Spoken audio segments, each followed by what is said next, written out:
يسعد لي أوقاتكم أصدقائي مكافحي النشاز، والله يبعد عنا وعنكن كل شر وكل نشاز. شو أخباركن؟ إن شاء الله تكونوا تمام وبخير، انتو أهليكن أصحابكن يا رب يا رب. صرنا زمان ما التقينا وأنا كتير مشتاق لكم ومشتاق للأحاديث هيك اللي بتدور بيناتنا بالتعليقات وبهالقصص يعني. جايب لكم فيديو اليوم هيك صراحة استفزني، يعني خلاني انزل فيديو رغم انه انا كتير مقل صرت بالفيديوهات على القناة يعني، بس لابد من فترة لفترة ينزل فيديو، ما بعرف ليش. هيك في مين بيقول لي نزل فيديو يا وليد، نزل فيديو، نزل فيديو عني، انا استفزيتك يا وليد نزل فيديو. فقلت له اوكي تكرم عيونك وراح ننزل فيديو. خلونا نشوف بس هيك مشهد صغير وبنرجع لكم. جه وقت اعلان النتيجه، اللحظه اللي كلنا مستنيينها، ولاده نجم جديد على الساحه الفنيه الغنائيه في الوطن العربي. حازم شريف. الله على فنجان اسبريسو هيك بدها يعني، لحتى واحد هيك راسه يسلطن، يعني يسلطن هلا على اللي بده يسمعه. طبعا هون حازم الشريف اخذ ارب ايدل، اخذ اللقب، يعني ما مين ما كان بيحلم فيه هاللقب، صراحة كان بيستاهله. صوت جميل وشخص تعبان على حاله، مهذب مربى ابن عالم وناس، وكان بيلبق له كتير اللقب، يعني صوته حلو، صوته حلو ومثقف فنيا الشاب. خلونا نشوفه اليوم شو عم يغني. هذا الفيديو من 8 سنين اخذ اللقب، اليوم لنشوف شو عم يغني السيد حازم. تفضلوا معي.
عم يغني واطي ولك.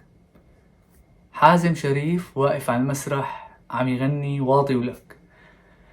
سؤالي لإلك يا حازم يا عزيزي، طب انت مضطر تغني هذا النوع السافل؟ صراحة مو تافه، لا هذا نوع سافل.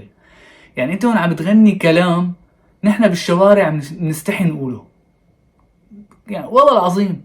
عم توقف على مسرح، وشكله المحل يعني ما بعرف، يعني مطعم عائلي، مانك لا بنادي ليلي هزيل ولا بشي، يعني بمطعم عائلي وعوائل اللي قاعدين، والجو مبين مانو جو نورنة واغاني وسخة.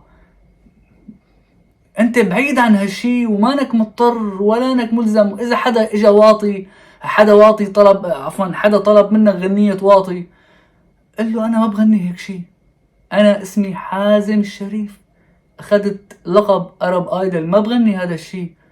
غني طرب، غني اغاني جديدة، غني دبكة، غني يا اخي شعبي، بس الكلمة اللطيفة اللي ما بتسيء، اللي ما بتأذي للعائلات وللعوائل وللاطفال. يعني مبين انه المحل محترم. شو هي واطي ولك وتيجي نتجوز بالسر ونخلف بيبي صغيرون؟ بيبي بيلبق لك يا حازم تقول بيبي؟ كان بدي اسمع منك بس هي كيف عم تقولها بيبي؟ معقول؟ معقول لهون وصلنا؟ يعني انت اللي نحنا كنا نقول انه والله في عنا شباب مرتبين، اصوات حلوة محترمة، شو عم يصير معكم؟ شو تركتوا لغيركم من التافهين اللي طالعين؟ شو تركت لغيرك؟ يعني انت رح تكون هلا اليوم في كتير عالم انت قدوة لإلهم، هالشباب الصغار اللي عم يطلعوا، اذا شافوك عم تغني هيك بيقولوا هادي معناتها نحن نطلع كمان نكفر ونسب ونعمل اللي بدنا اياه على المسرح.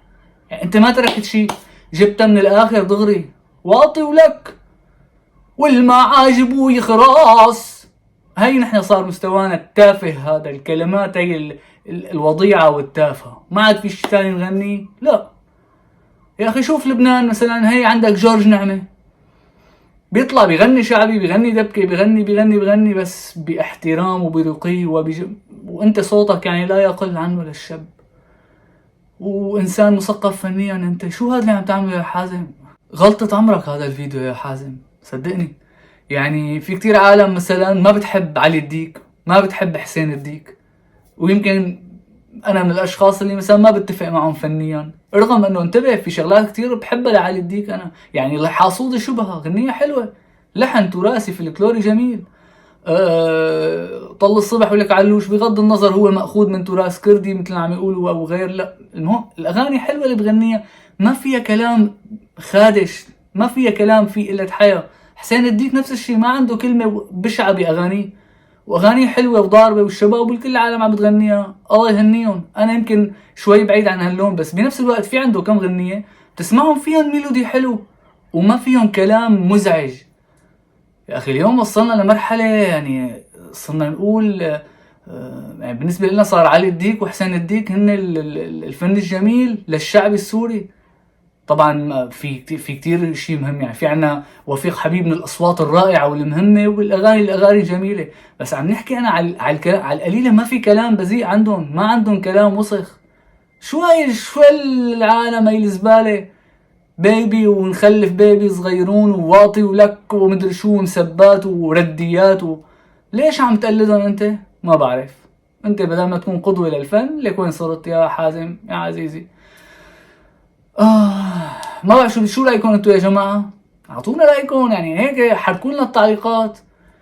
حابب سمعكم اغنيه لصوت جميل فنان رائع، يعني سمعتها وكتير حاببها انا الغنية صراحه، وبتمنى انتوا تعطوني رايكم.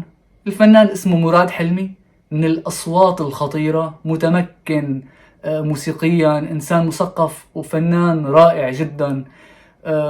يعني ما رح كتير احكي عنه كتير، انا هو شاب صديقي، وبنفس الوقت ماني عم بحكي هالحكي لانه صديقي، لانه بيستاهل يكون نجم صوت من الاصوات اللي جدا مهمة، وعامل اغنية كتير حلوة وراقية وكلاسيكية، توزيع وفيديو كليب مرتب، يعني شيء كتير تعبان عليه الغنية.